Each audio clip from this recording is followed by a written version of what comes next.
Hi there, welcome to this month's market update on a rainy morning here in Leeds. What else would we expect from the British summertime? Today's update, I'm going to give you a very quick recap of what happened across the market in May and also look at what we think is going to come in the months ahead. And as a special treat today, we're going to do something a little bit different.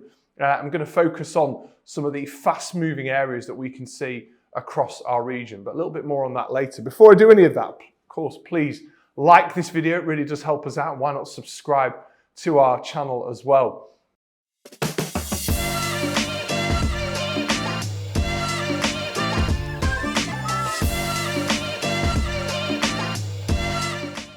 So let's get into it. Let's talk about what happened in the market across May. Now, a lot of people have said to me out and about that after the stamp duty deadline ended, which of course was the 31st of March, the market must have got a bit quieter, Mark. And I'm like, well, that might be what you expect to happen, but actually it's almost been the reverse. And there's some really clear evidence of that. So I've been using data from 20A before. For those who've watched these videos will recall this looks at the whole of the market. It's an independent source, so not just Manning Stainton data.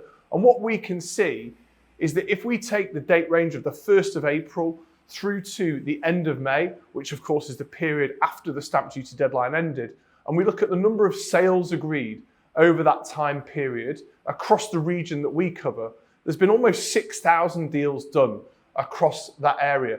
And interestingly, that's 9% more deals than it was last year. So a really, really busy market, and listing volume, not up in the same way, but very, very similar to what it was last year. So sales definitely still going very strong. And what has that meant? Well, of course, it's meant that prices have also risen as well. The average price of property sold, again, according to that same data, 5.2% higher.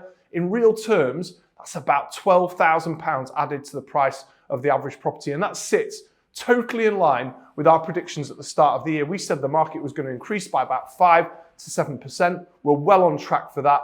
We might even do a little bit better.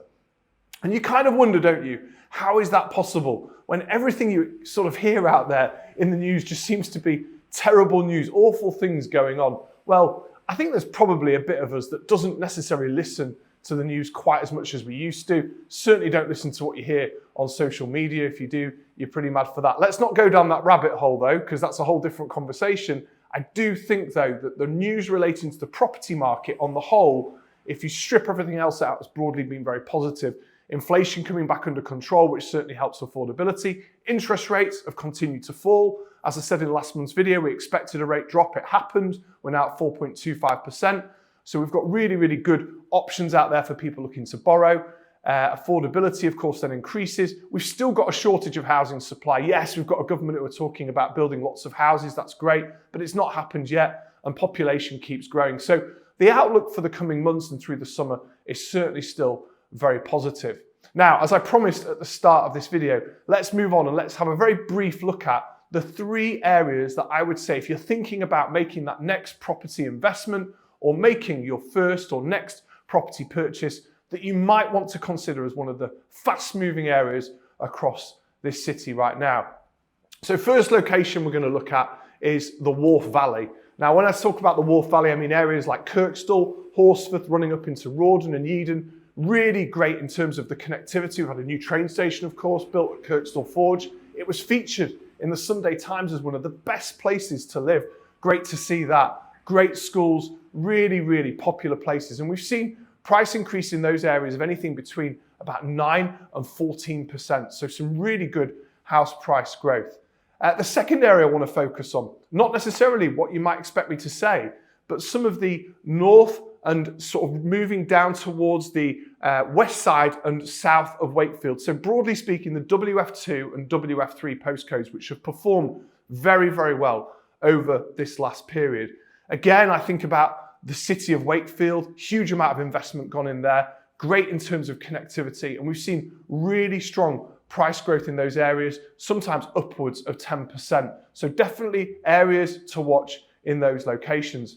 And the final area I want to cover, and it's one that I've spoken about a huge amount, and so a little bit predictable perhaps, but is that East Leeds corridor. So by East Leeds corridor, where there's a huge amount of investment going in, I mean places like Crossgates, probably pulling out to Whitkirk, Colton, Garforth, areas like that. So LS15 and LS25 postcodes, we've seen really good house price growth in those areas. Again, I look at the amount of investment going in, I look at the house types that are being built. We might say that there's a certain natural improvement in average house price because of the sort of properties going up at that higher end. But still, even with the existing housing stock, we're seeing really good price movement as well. And I look at what's happening in those areas and I think they're definitely still one to watch. Price growth in those locations, upwards of 7 to 8% currently on the track from last year. So again, a lovely place to think about putting your money if you're looking to put down roots in this wonderful city of ours. So those are just 3 areas. There's some other reports coming out. Watch out for the YEP report on 14 areas I think they've done, which are growing in Leeds. We're going to put some stuff out on our own socials as well. But as always, anybody who's thinking about making their next move in 2025, you know who to call. We're available 8 a.m. till 8 p.m, 7 days a week. We'd love to talk to you about how we can help you move. Thank you so much for watching.